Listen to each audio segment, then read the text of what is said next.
aging in place.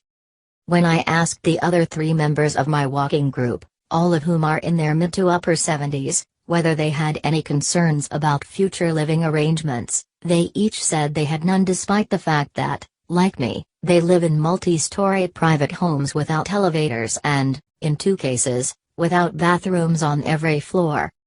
My Los Angeles son asked recently what I might do if I could no longer live in my house, and I flippantly replied, "I'm coming to live with you."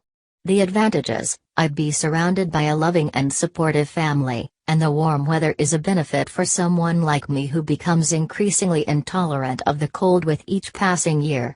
The disadvantages: I'd lose a familiar community and a host of friends, and his house, unlike mine, is on a steep hill with no nearby stores. If I could no longer drive, I'd have to be chauffeured everywhere.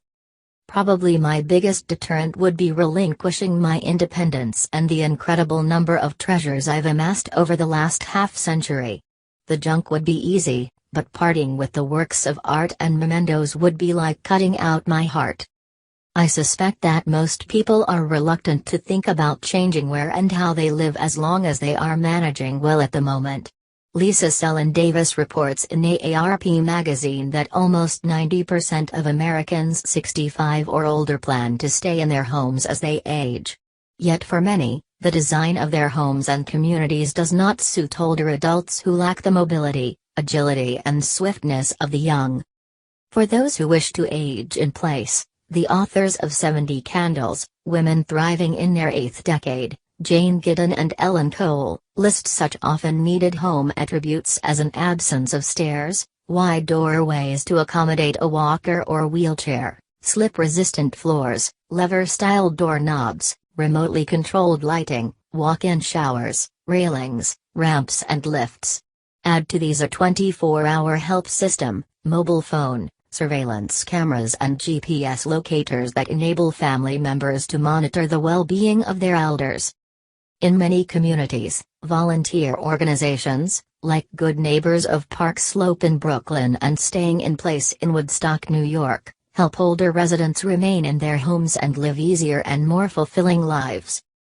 While many young adults chose to live and bring up children in the suburbs, a growing number of empty-nested retirees are now moving to city centers where they can access public transportation, shop on foot for food and household needs, and enjoy cultural offerings and friendly gatherings without depending unduly on others.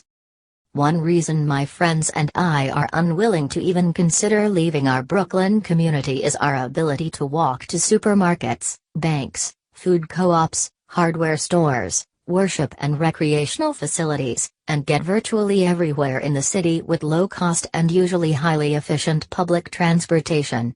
No driving necessary. We also wallow in the joys of near-daily walks in a big, beautiful urban park, remarking each time about some lovely vista, the moon, sunrise, visible planets, new plantings and resident wildlife.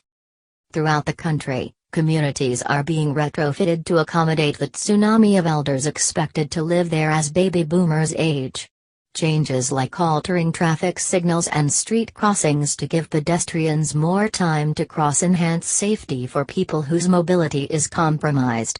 New York City, for example, has created aging improvement districts, so far in East Harlem, the Upper West Side and Bedford-Stuyvesant, to help older people live as independently and engaged in the city as possible, Ms. Giddon and Ms. Cole wrote.